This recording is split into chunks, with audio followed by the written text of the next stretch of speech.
भारत के सामाजिक, बौद्धिक और सांस्कृतिक जीवन पर इस्लाम का प्रभाव। भारत में इस्लामी उपनिवेशवाद का सबसे बुरा प्रभाव गैर मुसलमानों के खिलाफ व्यापक हिंसा, उनका आर्थिक शोषण और मुस्लिम आक्रमणकारियों और शासकों द्वारा बड़े पैमाने पर उनकी गुलामी, अगला अध्याय देखें, था।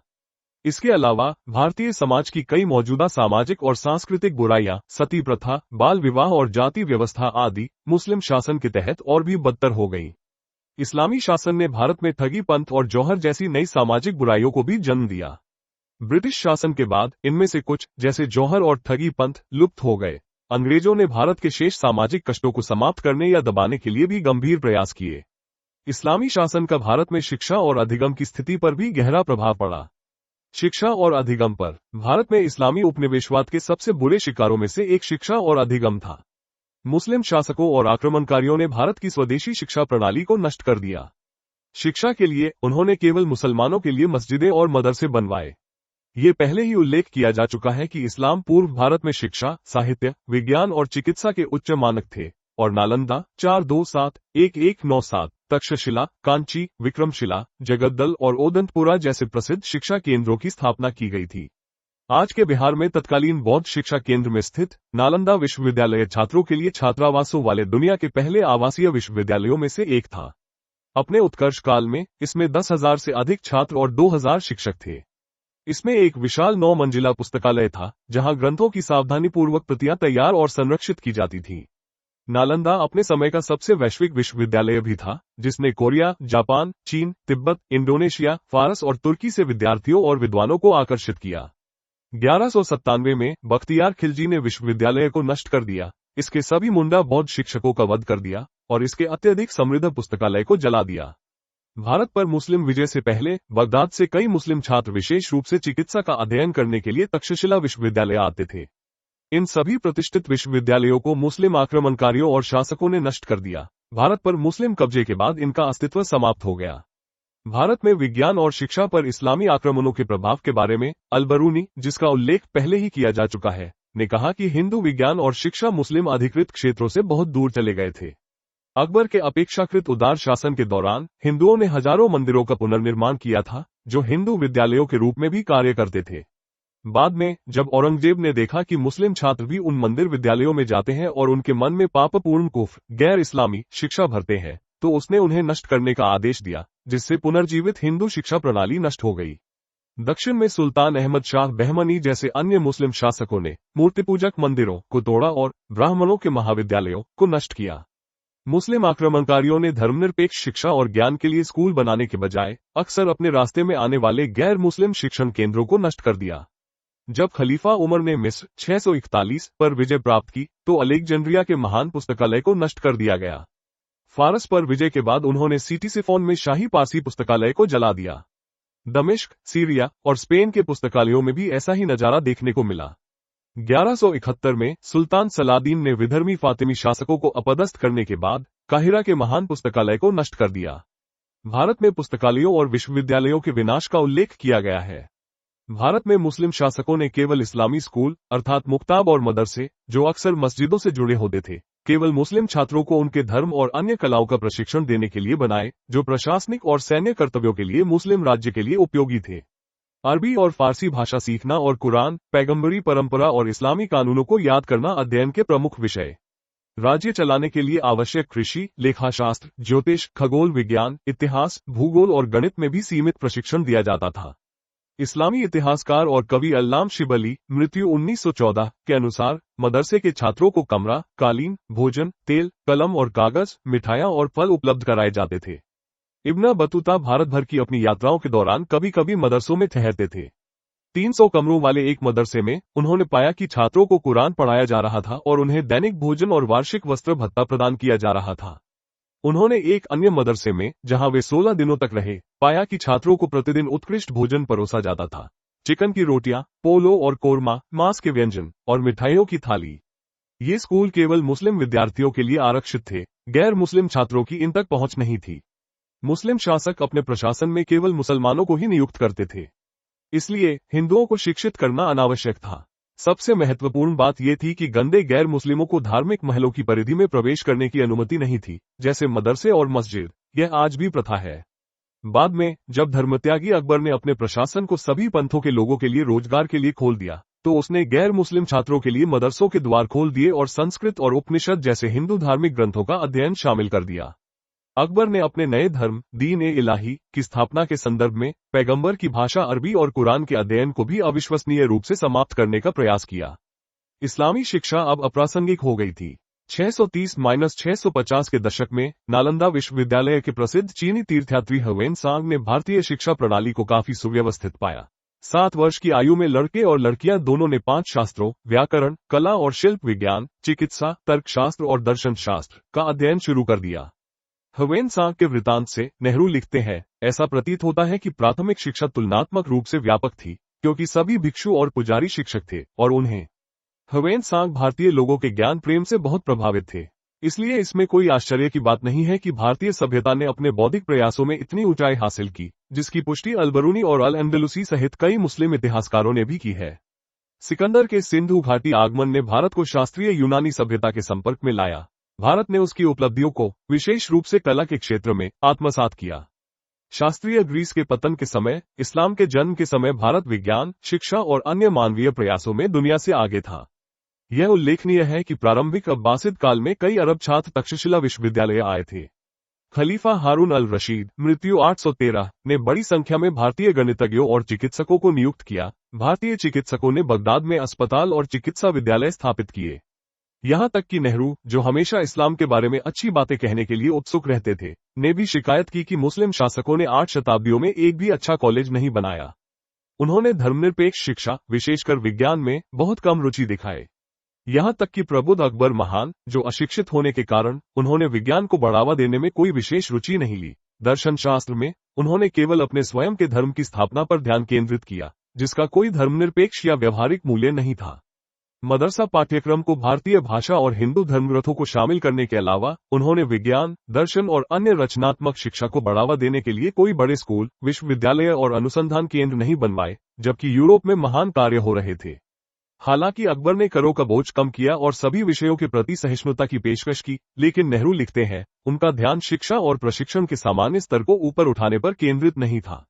दुनिया के सबसे महान और सबसे धनी सत्ता पीठों में से एक पर बैठे अकबर को पुर्तगालियों और ब्रिटिश भाड़े के सैनिकों से घड़ियां मिली।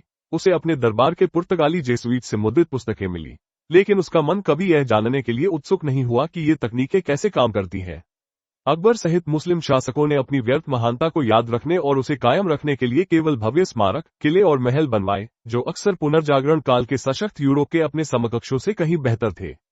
इसलिए इसमें कोई आश्चर्य की बात नहीं है कि भारत, जो पहले एक रचनात्मक और विद्वान सभ्यता था, मुस्लिम शासन के दौरान विज्ञान, दर्शन और साहित्य में कोई उल्लेखनीय योगदान नहीं दे पाया। जाति व्यवस्था बिगड़ी। भारत में इस्लाम के योगदान के बारे में मुसलमान सबसे जोरदार दावा ये करते हैं कि इसने समतावाद लाया। इस्लाम में हर कोई समान है, न कोई ऊंचा न कोई नीचा, न कोई ऊंची जाति का न कोई बहिष्कृत। मुसलमानों का दावा है कि इस स्वतंत्रता और समानता को देखकर बड़ी संख्या में निम्न जाति के हिंदुओं ने उत्सुकता से इस्लाम धर्म अपना लिया। इससे उन्हें हिंदू समाज द्वारा दिए जाने वाले उत्पीड़ित और अपमानजनक जीवन से मुक्ति मिली। निम्न जाति के हिंदुओं के धर्मांतरण के मुद्दे पर पहले ही चर्चा हो चुकी है। हालांकि इस धर्मांतरण से मुस्लिम समुदाय में उनकी सामाजिक स्थिति में कोई सुधार नहीं आया। यूरोपीय उदाहरणों का अनुसरण करते हुए फजल-ए-रब्बी पहले मुसलमान थे जिन्होंने निम्न जाति के हिंदुओं के स्वेच्छा से इस्लाम धर्म अपनाने का पक्ष लिया। हालांकि उन्होंने पाया कि इस्लाम धर्म अपनाने से उनकी सामाजिक स्थिति और पारिवारिक स्थिति में कोई बदलाव नहीं आया। वे अब भी केवल समान स्थिति वाले मुसलमानों के साथ ही संगति कर सकते थे। इसी तरह अशरफ, जो इस्लाम को समानता और बंधुत्व का धर्म मानते हैं और मानते हैं कि इसने निम्न जाति के हिंदुओं के लिए समाज में ऊपर उठने के द्वार खोले, ने ज्यादातर इस्लामी स्रोतों के आधार पर पाया कि इस्लाम अपनाने के बाद औसत मुसलमान अपने पुराने परिवेश को नहीं बदलता, जो जाति भेद और सामान्य सामाजिक बहिष्कार से गहराई से प्रभावित था। वाइज ने बंगाल में देखा कि हिंदू समाज के कुछ बेदिया बहिष्कृत लोग लगभग 30 साल पहले, लगभग 1850, धर्मांतरित होकर मुसलमान बन गए थे, लेकिन वे सार्वजनिक मस्जिद में प्रवेश नहीं कर सकते या सार्वजनिक कब्रिस्तान में जगह नहीं पा सकते। सामाजिक दृष्टिकोण से वे अभी भी पराये हैं, जिनके साथ कोई भी सज्जन न तो संगति करेगा और न ही खाना खाएगा। शूद्रों द्वारा चांडाल के साथ किया गया व्यवहार मुसलमानों के उच्च वर्ग द्वारा बेदिया के साथ किए गए व्यवहार से किसी भी तरह से ज्यादा कठोर या कठोर नहीं है। संक्षेप में, धर्मांतरित निम्न जाति के हिंदू मुस्लिम समुदाय में सामाजिक रूप से वैसे ही बने रहे। आज भी वे बहिष्कृत है, सामाजिक रूप से पतित लोग हैं। उनकी स्थिति अपने हिंदू समकक्षों से बेहतर नहीं है, बल्कि शायद बदतर है। इस्लाम धर्म अपनाने से उनकी समग्र जाति पीड़ा में कोई सुधार नहीं हुआ, बल्कि इससे उनकी समग्र स्थिति और भी बदतर हो गई, क्योंकि भारत में मुसलमान, जिनमें ऊंची जातियों से धर्मांतरित लोग भी शामिल हैं, आर्थिक और बौद्धिक रूप से पिछड़ते जा रहे हैं। वे अपने समुदाय के भीतर मानवाधिकारों का उल्लंघन भी करते हैं, जिसमें महिलाओं के अधिकारों का दमन और ऑनर किलिंग शामिल है। वास्तव में इस्लाम ने भारत में समग्र जातिगत स्थिति को और भी बदतर बना दिया। जाति व्यवस्था चाहे कितनी भी भयानक क्यों न हो, इस्लाम पूर्व भारत में एक वास्तविकता थी। हालांकि प्राचीन पांडुलिपियां, जैसे कौटिल्य का अर्थशास्त्र और नीतिसार, बताती हैं कि यह इतनी कठोर नहीं थी। नेहरू लिखते हैं कि मध्य युग में सामाजिक संरचना योग्यता या क्षमता के प्रति खुली रही होगी, जैसा कि नीतिसार में कहा गया है। कभी कभी निचली जातियों के पुरुष भी अच्छा प्रदर्शन करते थे। शूद्रों के राजा बनने के भी उदाहरण है। सामाजिक स्तर पर ऊपर उठने का एक और आम तरीका ये था कि एक पूरी उपजाति एक कदम ऊपर उठ जाए। नेहरू आगे कहते हैं कि कभी कभी ऊंची और नीची जातियों के बीच सत्ता संघर्ष होता था और अधिकतर वे मिलकर शासन करते थे और एक दूसरे को समायोजित करते थे। हालांकि प्रमुख वास्तविकता ये थी कि ब्राह्मण और क्षत्रिय, शीर्ष पर स्थित दो जातियां, शासन करती थीं और बाकी लोग मेहनत करते थे। लेकिन नेहरू का तर्क है कि भारत में इस्लाम के आगमन ने जाति व्यवस्था को, जिसमें उस समय तक लचीलेपन का तत्व था, और अधिक कठोर और स्थिर बना दिया। इस्लाम ने बड़ी संख्या में उच्च जाति के हिंदुओं को नीचे धकेलकर भारत में जाति व्यवस्था की स्थिति को और भी खराब कर दिया। भारत भर में ऐसे कई उदाहरण हैं जहां बेसहारा हिंदू या तो मुस्लिम उत्पीड़न के खिलाफ विद्रोह करने के लिए या भारी कर की मांगों को पूरा न कर पाने पर कर संग्रहकर्ताओं की यातनाओं से बचने के लिए जंगलों में कूड़ा बीनते थे। गयासुद्दीन बलबन उर्फ उलुग खान बलबन, शासनकाल 1265-85 के शासनकाल के दौरान लाखों हिंदुओं ने, जिनकी संपत्ति और निवास स्थान लूट लिए गए थे और तबाह हो गए थे और परिवार तबाह हो गए थे, जंगलों की बस्तियों में शरण ली थी और रात में डकैती करने लगे थे। सुल्तान ने इन डाकुओं और विद्रोहियों, मुवत्तियों को सबसे पहले दिल्ली के आसपास के जंगलों और पहाड़ियों में खत्म करने का संकल्प लिया। बर्नी लिखते हैं कि उसने अपने सरदारों को निर्देश दिया कि पुरुषों का वध करें, महिलाओं और बच्चों को बंदी बनाएं, जंगलों को साफ करें और सभी अराजक कार्यवाहियों को दबा दें।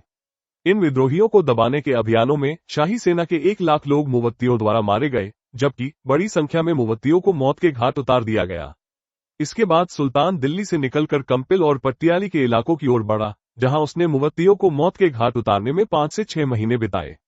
इसके बाद वह बदायूं और अमरोहा जिलों के आसपास के अशांत विद्रोहियों का सफाया करने के लिए कटिहार की ओर बढ़ा, जहां दंगाइयों का खून नदियों की तरह बह रहा था। हर गांव और जंगल के पास मारे गए लोगों के ढेर दिखाई दे रहे थे और मृतकों की दुर्गंध गंगा तक पहुंच रही थी। बर्नी आगे कहते हैं, सुल्तान गयासुद्दीन तुगलक 1320-25 ने एक ऐसी कर नीति लागू की थी जिसने हिंदू किसानों को निर्धनता के लिए छोड़ दिया था।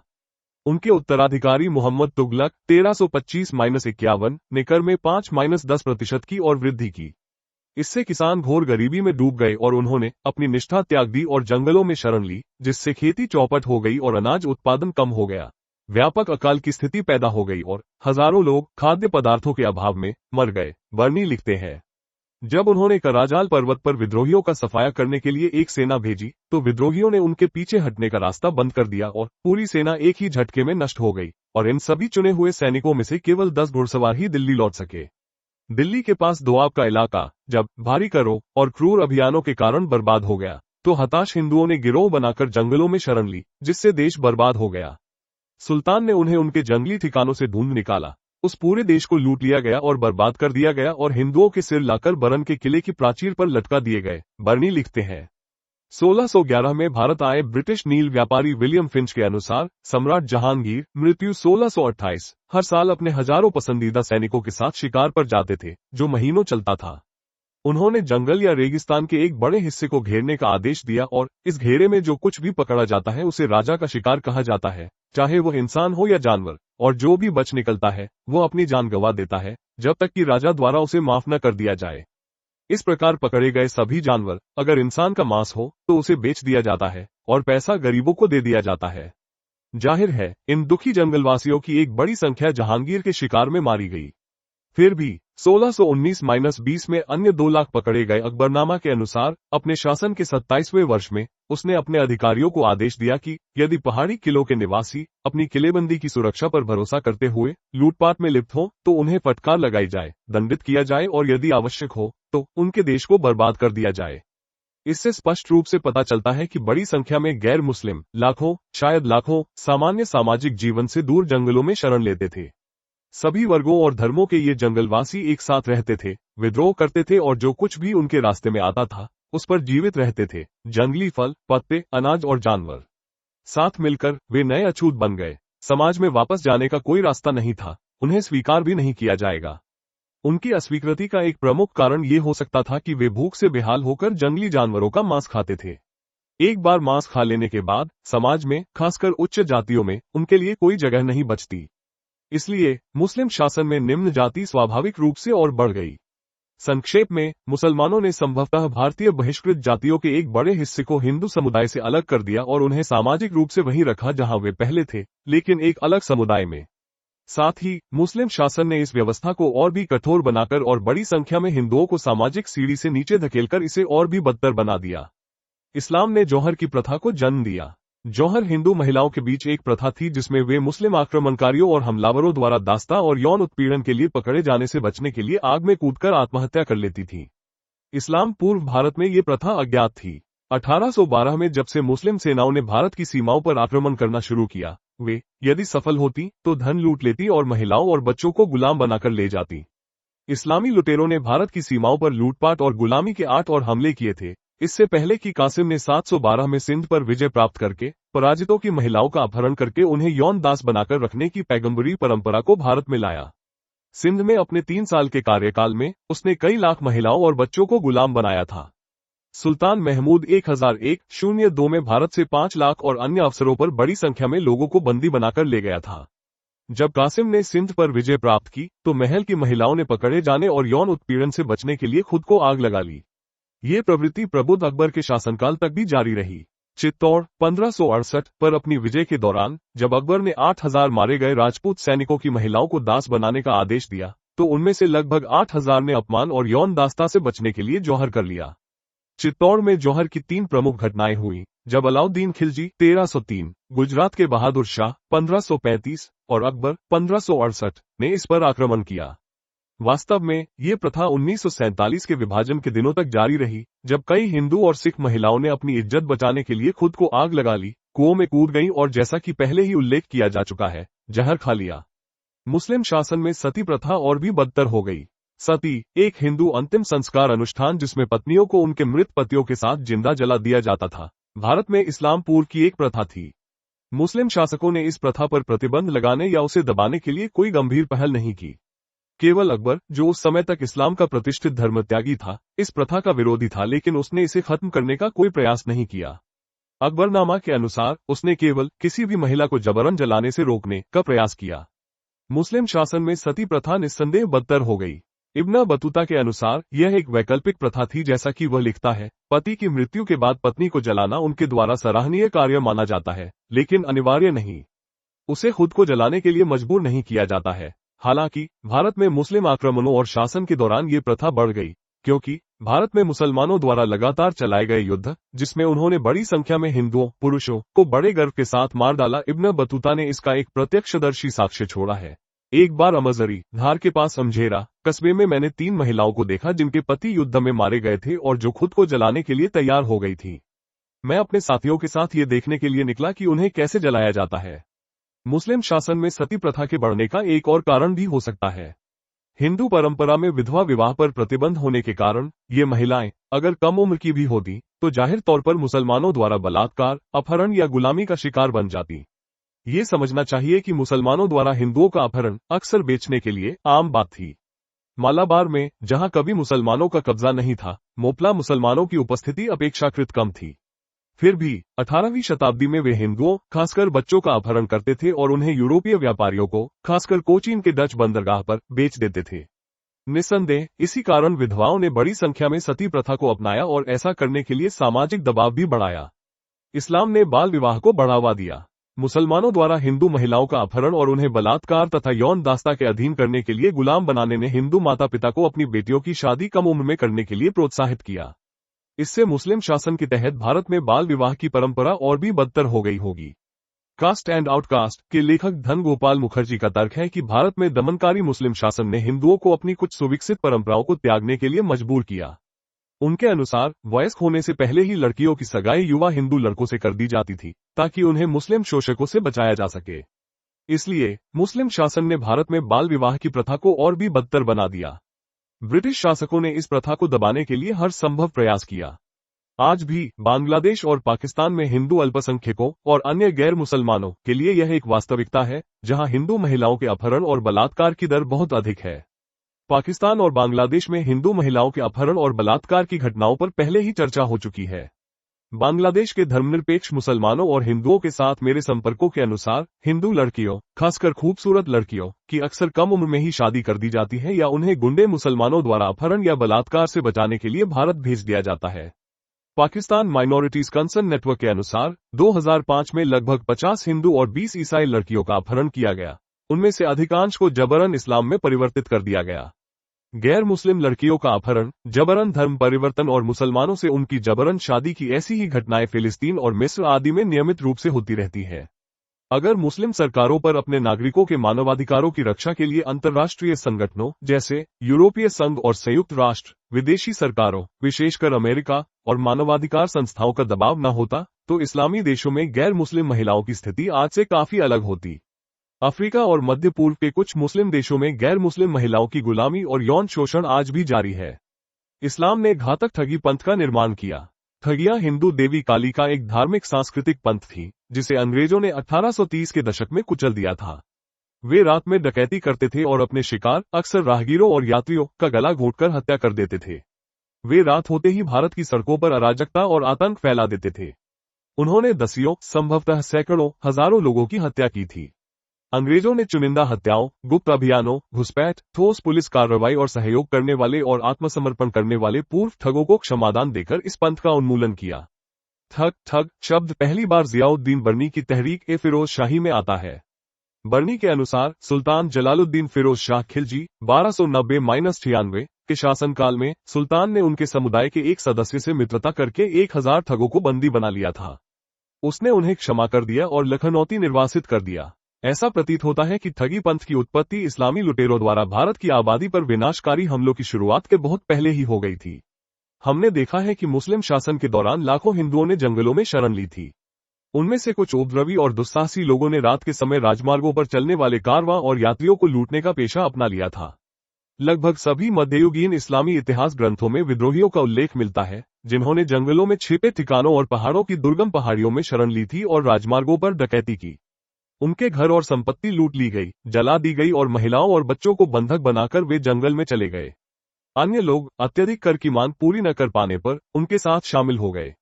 जीवित रहने के लिए इन जंगलवासियों ने डकैती का रास्ता अपनाया। मुस्लिम इतिहासकार और शासक उन्हें घृणित राजमार्ग लुटेरे कहते हैं। समय के साथ उन्होंने अपने इस निराशाजनक पेशे को बढ़ावा देने के लिए संभवतः धार्मिक प्रेरणाओं को भी शामिल कर लिया। वे अक्सर किसी आध्यात्मिक गुरु, किसी हिंदू साधु के अधीन एकत्रित होते थे।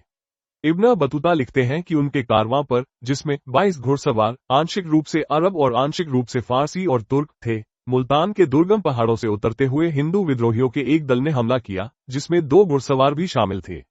बतूता आगे कहते हैं, मेरे साथी साहसी और योग्य पुरुष थे और हमने उनका डटकर मुकाबला किया और एक घुड़सवार और लगभग 12 पैदल सैनिकों को मार डाला। मुझे एक तीर लगा। हम मारे गए लोगों के सिर अबू बकर के महल तक ले गए और उन्हें दीवार से लटका दिया।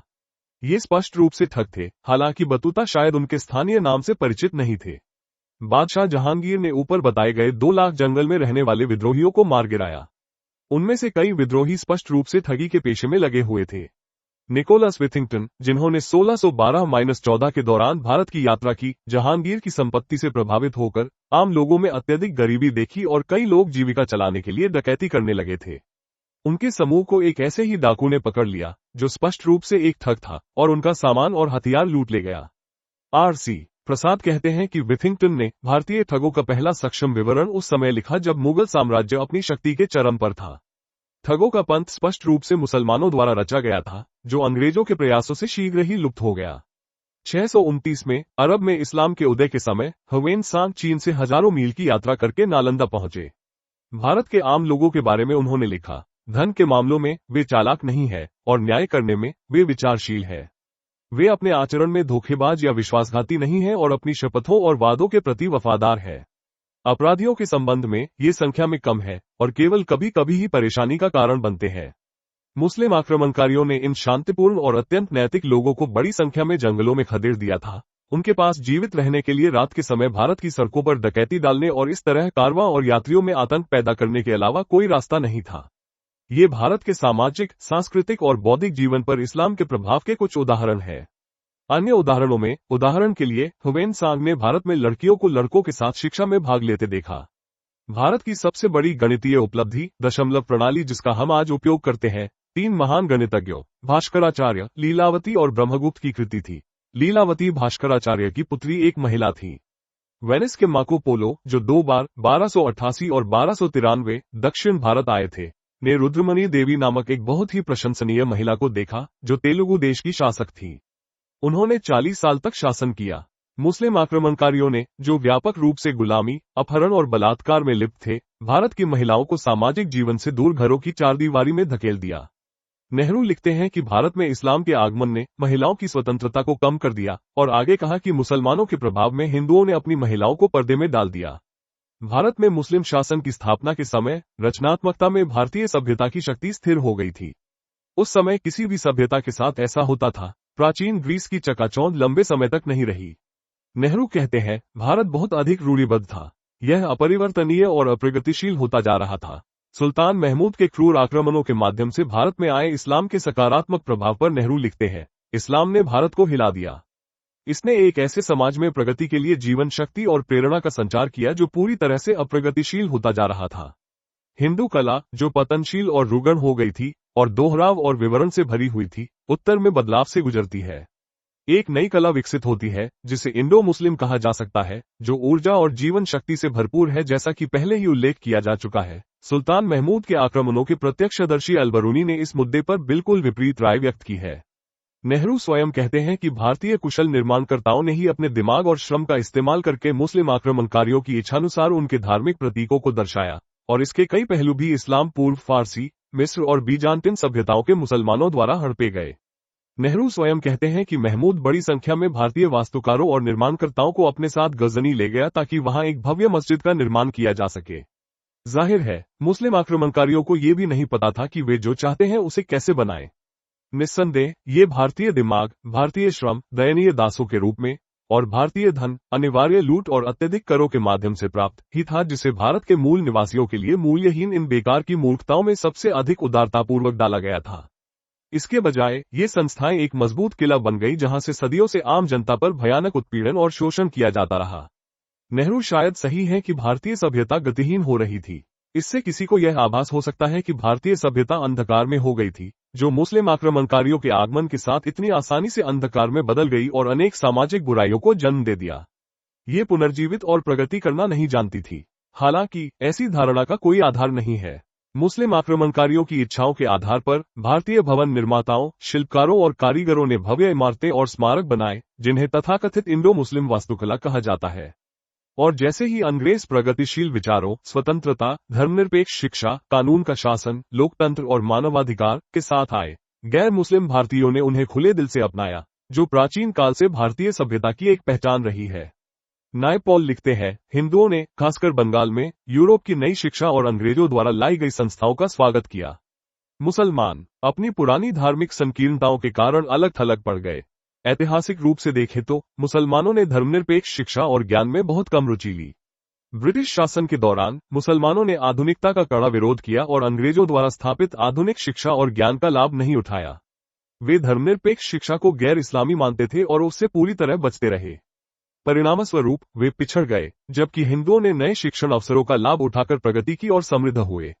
उदाहरण के लिए, पूर्वी बंगाल में विभाजन से पहले हिंदू अल्पसंख्यक थे, लेकिन पूर्वी बंगाल के शैक्षणिक संस्थान लगभग पूरी तरह से हिंदुओं द्वारा निर्मित थे। 90% शिक्षक हिंदू थे।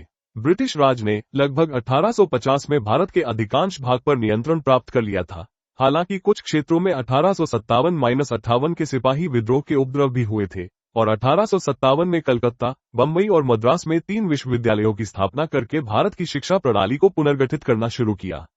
शैक्षिकी, वैज्ञानिक और सांस्कृतिक बौद्धिकता के नए वातावरण में भारत की साहित्यिक और वैज्ञानिक प्रतिभाएं, जिनमें से अधिकांश हिंदू थे, थोड़े ही समय में फलने फूलने लगी।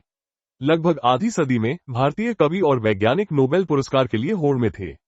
भारत के महानतम विचारक, उदाहरण के लिए नोबेल पुरस्कार विजेता रविंद्रनाथ टैगोर, चंद्रशेखर, हरगोविंद खुराना और अब्दुल सलाम, और अन्य साहित्यिक एवं वैज्ञानिक दिग्गज जैसे जगदीश चंद्र बसु, सत्येंद्र बोस, प्रफुल्ल चंद्र रॉय, नजरुल इस्लाम और अल्लामा इकबाल आदि सभी नए बौद्धिक वातावरण में बहुत कम समय में ही फले फूले।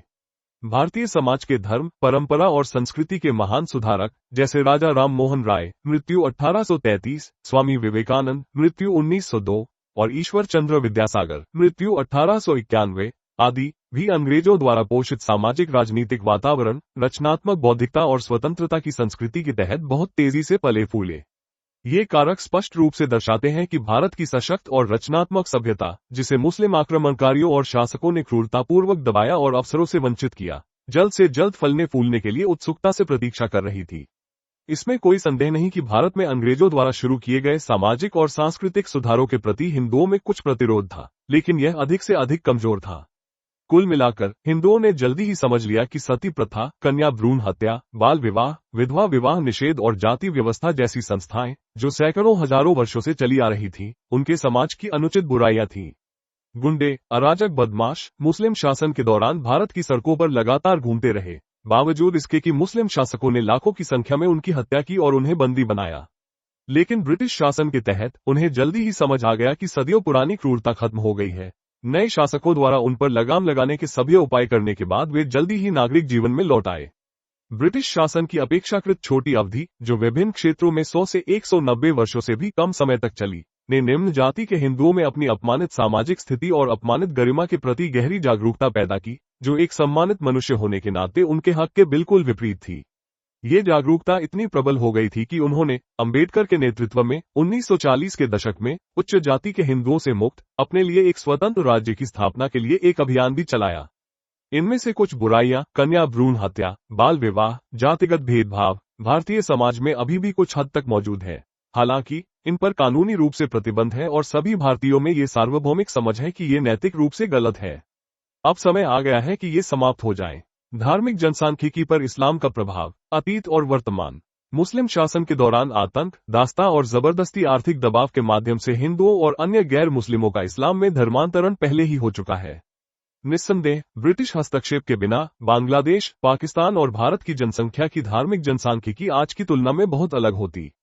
अफगानिस्तान, मिस्र, इराक, ईरान, सऊदी अरब, यमन, तुर्की और सीरिया जैसे देशों में मुस्लिम बनाम गैर मुस्लिम आबादी की जनसांख्यिकी, जहां यूरोपीय उपनिवेशवादियों के पास कोई अल्पकालिक राजनीतिक शक्ति नहीं थी, सब कुछ बता देगी। ये ध्यान में रखना चाहिए कि 1947 के विभाजन के दौरान भी कुछ मिलियन हिंदुओं और सिखों को जबरन इस्लाम में परिवर्तित किया गया था।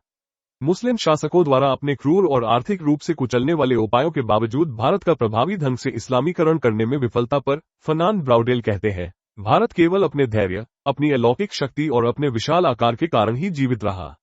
वास्तव में मुस्लिम आक्रमणकारी कभी भी विशाल भारत पर पूर्ण और प्रभावी नियंत्रण नहीं बना पाए, जिससे इसका व्यापक इस्लामीकरण रुका। ये केवल हिंदुओं का इस्लाम विरोधी प्रतिरोध और भारतीय संस्कृति और धर्म के प्रति उनका प्रेम नहीं था जिसने हिंदू सभ्यता को जीवित रहने में मदद की। भारत में इस्लामी सल्तनत की स्थापना ऐसे समय में हुई जब बगदाद स्थित इस्लामी सत्ता का पतन हो रहा था। राजनीतिक सत्ता बगदाद, मिस्र और स्पेन स्थित शासकों के बीच बंट गई थी। फिर मंगोलों का आगमन हुआ, जिन्होंने मध्य एशिया और बगदाद में मुस्लिम शक्तियों को खंडहर में बदल दिया। भारत के मुस्लिम शासकों ने भी केंद्रीय इस्लामी शक्तियों से अपनी सापेक्ष स्वतंत्रता बनाए रखी और बगदाद, मिस्र और समरकंद के खलीफाओं के प्रति केवल अल्पनिष्ठा ही प्रदर्शित की। जब मुस्लिम आक्रमणकारी भारत आए, तब एक मजबूत केंद्रीय इस्लामी शक्ति का अभाव विशाल भारत पर प्रभावी मुस्लिम प्रभुत्व स्थापित करने में एक बाधा बना। अफगानिस्तान ऐतिहासिक रूप से भारत का एक अभिन्न प्रांत था, जिसे सुल्तान महमूद ने 1000 में स्थायी मुस्लिम संप्रभुता के अधीन कर दिया। इस्लामी शक्ति की छाप तब से अफगानिस्तान पर मजबूत पकड़ बनाए हुए है और वहां मुस्लिम बनाम गैर मुस्लिम जनसांख्यिकी में बदलाव देखा जा सकता है। यही बात पाकिस्तान पर भी लागू होती है, जहां मुस्लिम आक्रमणकारियों ने पहला इस्लामी उपनिवेश स्थापित किया और तब से इस्लाम ने उस पर अपनी मजबूत पकड़ बनाए रखी है। 1998 की जनगणना के अनुसार पाकिस्तान की जनसांख्यिकी 96.28% मुस्लिम है। भारत के अधिकांश हिस्सों पर एक ठोस मुस्लिम संप्रभुता केवल सम्राट अकबर शासनकाल 1556-1605 के शासनकाल में स्थापित हुई थी, कुछ दक्षिणी भाग, मालाबार, गोवा आदि को छोड़कर। लेकिन अकबर ने धर्मनिरपेक्षता की नीति अपनाई उसने इस्लाम को अपने समन्वयवादी धर्म से प्रतिस्थापित करने का भी प्रयास किया, यद्यपि असफल रहा। निस्संदेह उसके शासनकाल में इस्लाम का पतन हुआ। अकबर की नीति उसके पुत्र जहांगीर 1605-27 और पोते शाहजहां 1627-58 के शासनकाल में धीरे धीरे उलट गई और इस्लामीकरण को पुनर्जीवित किया गया। एक शताब्दी तक बाधित रहने के बाद औरंगजेब 1658-1707 के शासनकाल में इस्लामीकरण पूरी ताकत से लौट आया। औरंगजेब की मृत्यु के तुरंत बाद ब्रिटिश भाड़े के सैनिकों ने अपनी शक्ति को मजबूत करना शुरू कर दिया, जिससे भारत में जबरन धर्मांतरण और धीरे धीरे फैल रहे इस्लामीकरण का अंत हुआ। औरंगजेब के शासनकाल में भी पूरे भारत में लगातार विद्रोह हुए। उसकी मृत्यु के समय मुस्लिम सत्ता बिखर रही थी।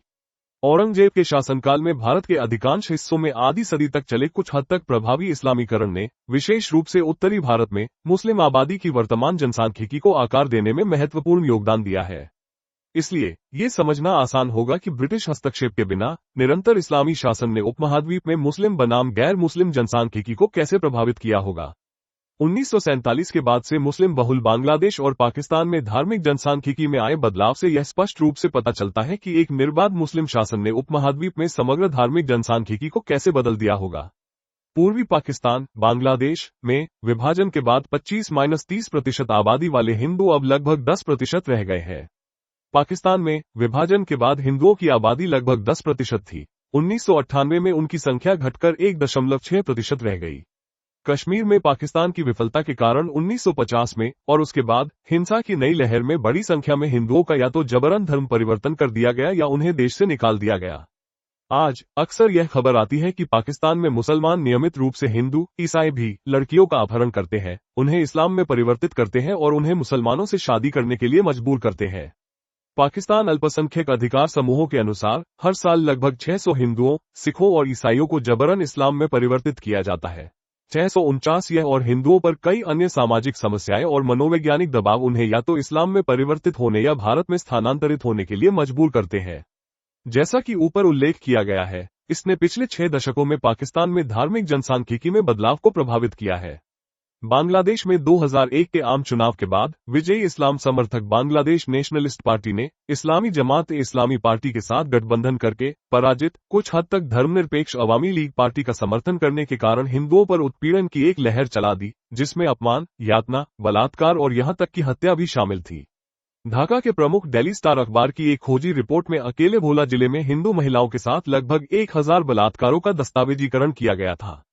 पीड़ितों में 8 वर्षीय रीता रानी और 70 वर्षीय पारूबाला शामिल थी। 650 इस नरसंहार के कारण 2001 के चुनाव के बाद लगभग 5 लाख हिंदुओं को बांग्लादेश छोड़कर भारत में शरण लेनी पड़ी। मुस्लिम शासन और गरीबी। ऐतिहासिक आंकड़ों से यह स्पष्ट होता है कि भारत में इस्लाम का प्रमुख योगदान भारत के गैर मुसलमानों का बड़े पैमाने पर नरसंहार, उनकी महिलाओं और बच्चों को बड़ी संख्या में गुलाम बनाना, धार्मिक स्थलों का व्यापक विनाश, गैर मुस्लिम शैक्षणिक संस्थानों का उन्मूलन, जिससे विज्ञान और शिक्षा में गंभीर गिरावट आई, और अत्यधिक आर्थिक शोषण के माध्यम से गैर मुसलमानों को घोर गरीबी में धकेलना था। दिल्ली में इस्लामी शासन की स्थापना के मात्र 9 दशक बाद अलाउद्दीन खिलजी 1296-1316 के शासनकाल में ही समृद्ध भारत के हिंदू मुसलमानों के दरवाजों पर भीख मांग रहे थे। बाद में ब्रिटिश आधिपत्य ने भारत के गैर मुसलमानों पर मुस्लिम आक्रमणकारियों और शासकों द्वारा ढाए गए बर्बरता, विनाश और लूटपाट से कुछ हद तक राहत दिलाई। हालांकि ब्रिटिश शासन ने भारतीयों की आर्थिक दुर्दशा को कोई खास हद तक कम नहीं किया। ब्रिटिश शासन आर्थिक शोषण की नीति पर आधारित था, जिसका उद्देश्य ब्रिटिश राजकोष के लिए राजस्व उत्पन्न करना था। जेवियर क्वेका एस्टेबन का अनुमान है कि भारत से ब्रिटेन को शुद्ध वित्तीय हस्तांतरण 1784-1792 में सालाना 10,14,000 पाउंड के शिखर पर पहुंच गया, जो 1808-1815 में घटकर 477,000 पाउंड रह गया। अंग्रेजों ने मुस्लिम शासकों की तरह घरों, मंदिरों आदि को लूटना शुरू नहीं किया, लेकिन उन्होंने भारत के किसानों पर भारी कर लगा दिए। कर बहुत अधिक थे, उपज का लगभग 1/3। कागज पर यही दर सुल्तान अलाउद्दीन खिलजी द्वारा लगाई गई थी, जिसने हिंदुओं में असंतोष और विद्रोह को रोकने के लिए किसानों को अत्यधिक गरीबी में धकेलने के लिए वास्तव में 50% कर लगाया था। मोहम्मद तुगलक 1325-51 के शासनकाल में कराधान सबसे खराब हो गया, जिससे किसान अत्यधिक गरीबी और कंगाली में फंस गए। मुगल शासनकाल में कुछ क्षेत्रों में कर 3/4 तक पहुंच सकते थे।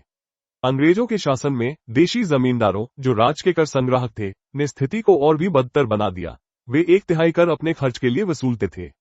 यह नासमझी थी, क्योंकि अंग्रेजों ने राजस्व का एक बड़ा हिस्सा शिक्षा, स्वास्थ्य सेवा, बुनियादी ढांचे के विकास और राज्य की मशीनरी चलाने में लगाया, लेकिन जमींदारों द्वारा एकत्र की गई राशि पूरी तरह से उनके अपने खर्च के लिए थी। हालांकि जमींदारों की इन नीतियों को नियंत्रित करने में अपनी विफलता के लिए अंग्रेजों को भी उतनी ही जिम्मेदारी लेनी चाहिए।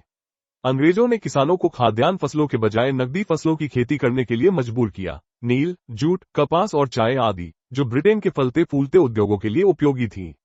परिणामस्वरूप स्थानीय उपभोग के लिए खाद्यान्न फसलों का उत्पादन कम हो गया। ब्रिटिश व्यापारियों ने भारत के बाजारों को ब्रिटेन से सस्ते औद्योगिक उत्पादों से भर दिया, जिससे पुराने स्वदेशी उद्योगों का पतन हुआ। इससे बड़ी संख्या में लोगों को और अधिक आर्थिक कठिनाइयों का सामना करना पड़ा। इन सभी कारकों ने ब्रिटिश शासन के तहत भारतीयों के लिए कठिनाइयां पैदा की।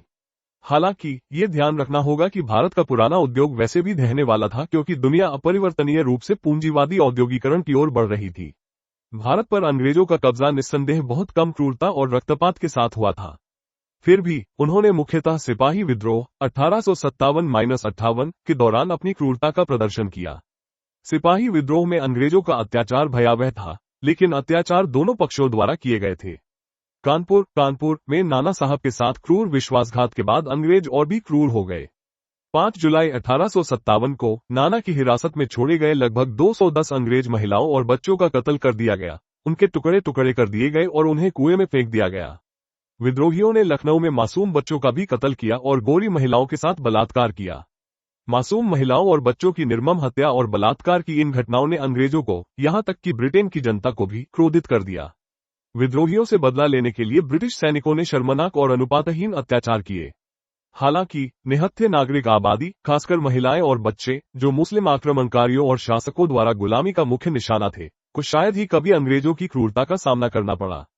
स्वतंत्रता आंदोलन के दौरान ब्रिटिश अत्याचार न्यूनतम थे। जलियांवाला बाग हत्याकांड एक प्रमुख घटना थी, जिसमें कुछ 100 लोग मारे गए थे। निस्संदेह भारत में इस्लामी शासन ब्रिटिश शासन से कहीं अधिक विनाशकारी और दुर्बल करने वाला था। लेकिन सभी तर्कों और बुद्धि को धता बताते हुए उपमहाद्वीप के मुसलमान और गैर मुस्लिम धर्मनिरपेक्ष मार्क्सवादी भारत में इस्लाम के आगमन को एक महान वरदान मानते हैं, जबकि ब्रिटिश शासन को सबसे बड़ा अभिशाप।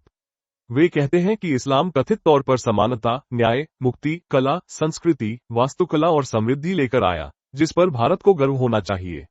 भारत तक फैले अरब साम्राज्यवाद का महिमामंडन करते हुए सम्मानित मार्क्सवादी इतिहासकार एम.एन. रॉय अरब साम्राज्य को मोहम्मद की स्मृति का एक भव्य स्मारक कहते हैं। इस मार्क्सवादी आकलन के विपरीत ये स्पष्ट रूप से स्पष्ट किया गया है कि अरबों, इस्लाम के संस्थापकों, का बाहरी दुनिया के अधिक विकसित क्षेत्र में योगदान देने के लिए कविता के अलावा कुछ भी नहीं था, जो इस्लाम में भी निषिद्ध हो गई।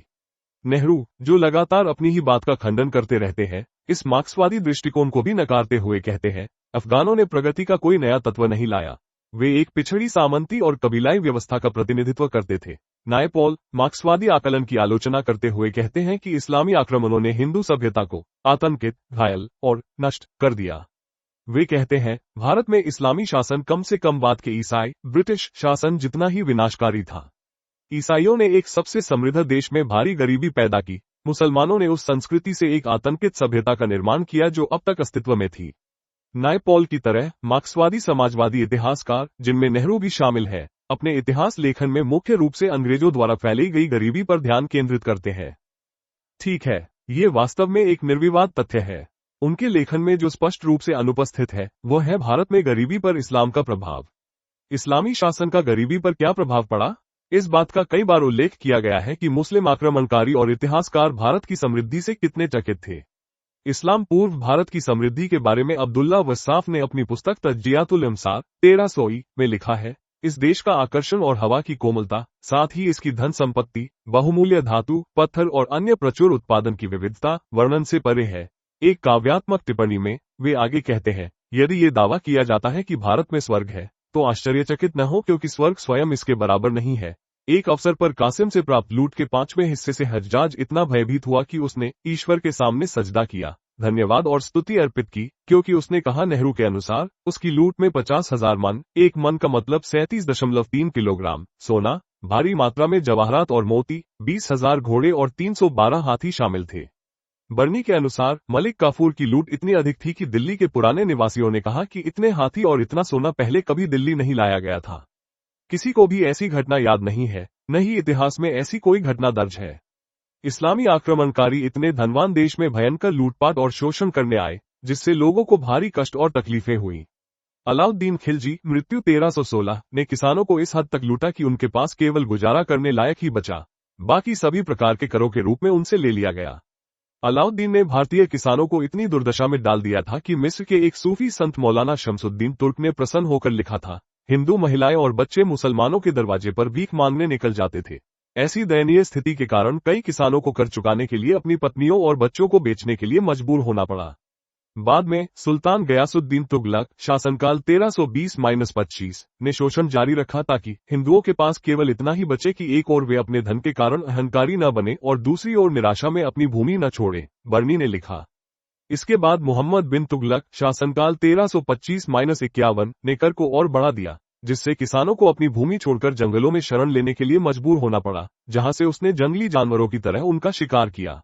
जैसा कि पहले ही उल्लेख किया गया है, मुगल शासन के गौरवशाली दिनों में दयालु जहांगीर ने 1619-20 में 200,000 जंगलवासियों का शिकार किया था।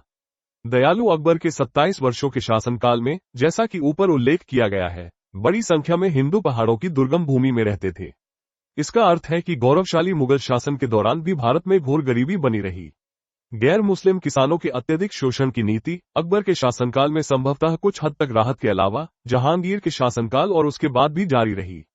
किसानों को बुरी तरह दरिद्र बनाने की मुस्लिम शासकों की जानबूझकर की गई नीति के बारे में फर्नांड ब्राउडल लिखते हैं, उन्हें हिंदुओं को जो कर चुकाना पड़ता था वो इतना भारी था कि एक विनाशकारी फसल अकाल और महामारियों को फैलाने के लिए पर्याप्त थी, जो एक बार में 10 लाख लोगों की जान ले सकती थी। दिल्ली में महलों और दावतों की भव्यता सहित विजेताओं के वैभव के साथ भयावह गरीबी भी निरंतर जुड़ी हुई थी। शाहजहां मृत्यु 1658 और औरंगजेब मृत्यु 1707 के शासनकाल में स्थिति और भी बदतर हो गई। मुस्लिम शासकों ने भारत की सामान्य गरीबी पर अपनी विलासिता की नींव रखी और मुस्लिम शासन के तहत भारत ने अकाल की एक श्रृंखला, एक अविश्वसनीय मृत्यु दर का अनुभव किया। ब्राउडल आगे कहते हैं, विरासत, ये पहले ही स्पष्ट किया जा चुका है कि इस्लाम पूर्व की घृणित जाहिलियत विरासत का उन्मूलन मूल इस्लामी सिद्धांत का एक अनिवार्य अंग है।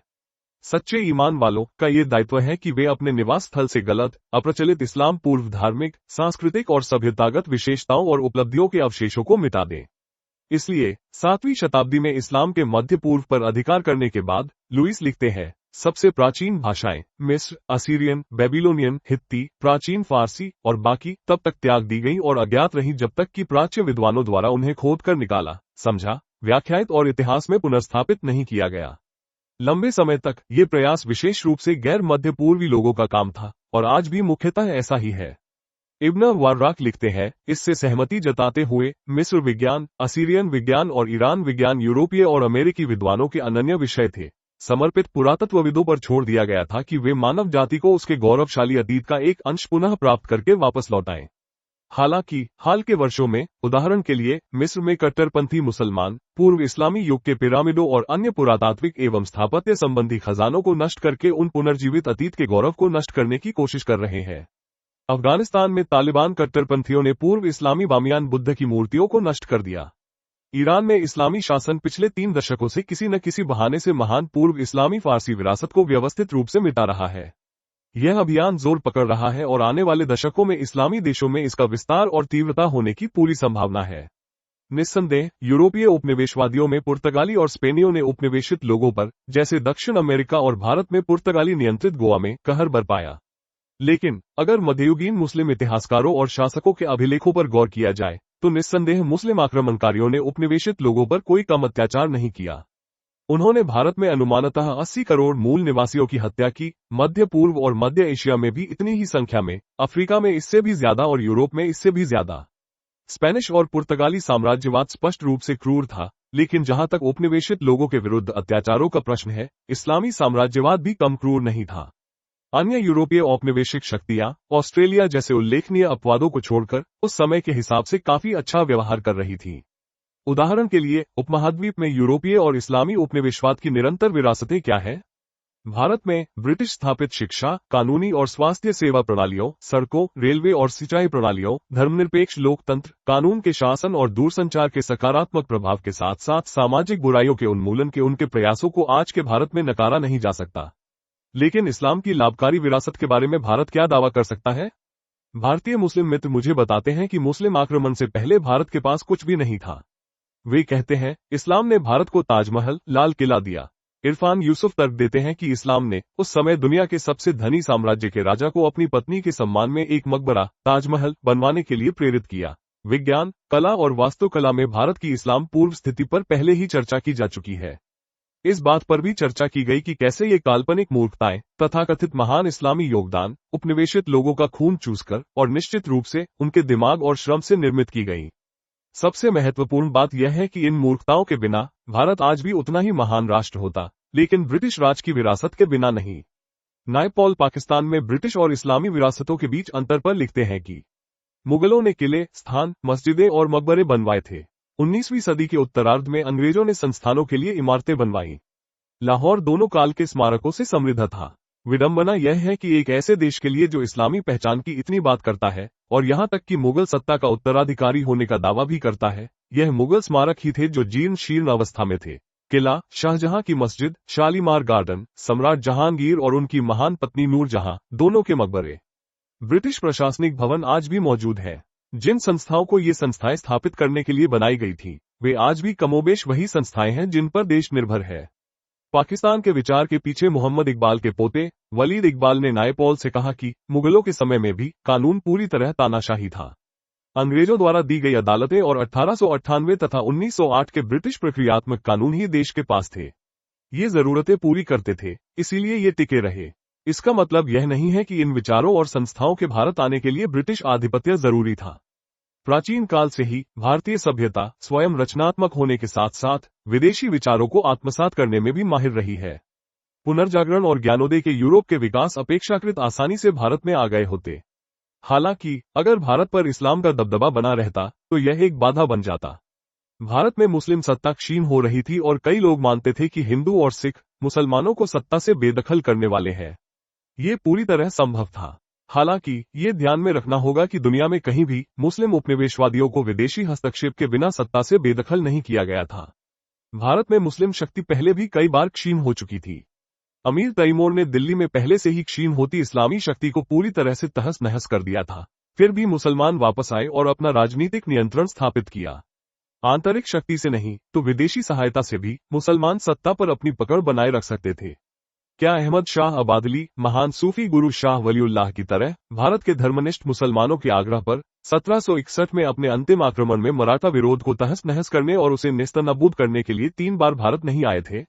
इससे पहले भारत में अराजक राजनीतिक स्थिति के बीच मुसलमानों ने बाहरी मदद की अपील की थी। इसके जवाब में बाबर मध्य एशिया से आया और शक्तिशाली मुगल साम्राज्य की स्थापना की। भारत पर इस्लामी साम्राज्यवाद का समग्र प्रभाव निस्संदेह ब्रिटिश साम्राज्यवाद से भी बदतर था। इस्लामी बांग्लादेश और पाकिस्तान की वर्तमान अव्यवस्था पर एक नजर डालने से उपमहाद्वीप में इस्लामी साम्राज्यवाद की निरंतर विरासत स्पष्ट रूप से दिखाई देती है। प्रगतिशील यूरोपीय विचारों को आत्मसात करते हुए हिंदू भारत स्वतंत्रता प्राप्ति के बाद निरंतर प्रगति करता रहा है। इस्लामी साम्राज्यवाद की विरासत के उत्तराधिकारी पाकिस्तान और बांग्लादेश इस्लाम की ओर लौटकर पीछे हट गए हैं। यदि यूरोपीय साम्राज्यवाद निंदा का पात्र है तो इस्लामी साम्राज्यवाद भी उसे कम का नहीं है। अफ्रीका, अमेरिका, एशिया और अन्य जगहों के पूर्व उपनिवेशों पर यूरोपीय साम्राज्यवाद का नकारात्मक प्रभाव अब उनके हटने के साथ ही समाप्त हो गया है। लेकिन इस्लामी साम्राज्यवाद द्वारा छोड़े गए पदचिह्न मुसलमानों द्वारा जीते गए देशों में दुख, यहां तक कि तबाही का कारण बने हुए हैं। भारत जैसे देशों में धर्मांतरित मुसलमानों द्वारा शेष नागरिकों के साथ तालमेल बिठाने में विफलता पर पहले ही चर्चा हो चुकी है। इस्लाम के इस निरंतर घातक प्रभाव का कोई अंत नजर नहीं आता। इसके विपरीत जहां भी यूरोपीय उपनिवेशवादियों ने अपने पदचिह्न छोड़े हैं, अर्थात कनाडा, संयुक्त राज्य अमेरिका, ऑस्ट्रेलिया और दक्षिण अफ्रीका आदि स्थानों में बसने के रूप में, वे उन राष्ट्रों के लिए एक परिसंपत्ति रहे हैं। भारत में इस्लामी और ब्रिटिश शासन के प्रभाव का मूल्यांकन करने वाले आलोचकों और इतिहासकारों को भारत के नवीनतम प्रधानमंत्री मनमोहन सिंह और प्रथम प्रधानमंत्री जवाहरलाल नेहरू द्वारा भारत पर ब्रिटिश और इस्लामी प्रभाव के बारे में कही गई बातों पर ध्यान देना चाहिए। 2005 में ऑक्सफोर्ड में दिए गए एक भाषण में परंपरा से हटकर सिंह ने भारत पर ब्रिटिश प्रभाव के अपने आकलन के बारे में कहा था। आज समय के साथ संतुलन और परिप्रेक्ष्य तथा अतीत के लाभ के साथ एक भारतीय प्रधानमंत्री के लिए यह दावा करना संभव है कि ब्रिटेन के साथ भारत के अनुभव के अपने लाभकारी परिणाम भी थे। उन्होंने आगे कहा, कानून के शासन, एक संवैधानिक सरकार, एक स्वतंत्र प्रेस, एक पेशेवर सिविल सेवा, आधुनिक विश्वविद्यालयों और अनुसंधान प्रयोगशालाओं की हमारी धारणाएं सभी उस समय की एक प्राचीन सभ्यता और तत्कालीन प्रमुख साम्राज्य के बीच के संघर्ष में गढ़ी गई है। दूसरी ओर, नेहरू ने भारत पर इस्लाम के प्रभाव के बारे में अनिच्छा से यह अपरिहार्य निष्कर्ष निकाला कि इस्लाम अपने साथ कोई बड़ी सामाजिक क्रांति नहीं लाया जिससे जनता के शोषण का काफी हद तक अंत हो सकता था। लेकिन जहां तक मुसलमानों का सवाल है, इसने इस शोषण को कम जरूर किया। नेहरू मुस्लिम शासकों की अल्प मुस्लिम आबादी के शोषण को कम करने की नस्लवादी नीति की सराहना करते थे, जो कि बहुत बड़ी गैर मुस्लिम आबादी का खून, दिल और आत्मा चूसकर ही संभव थी।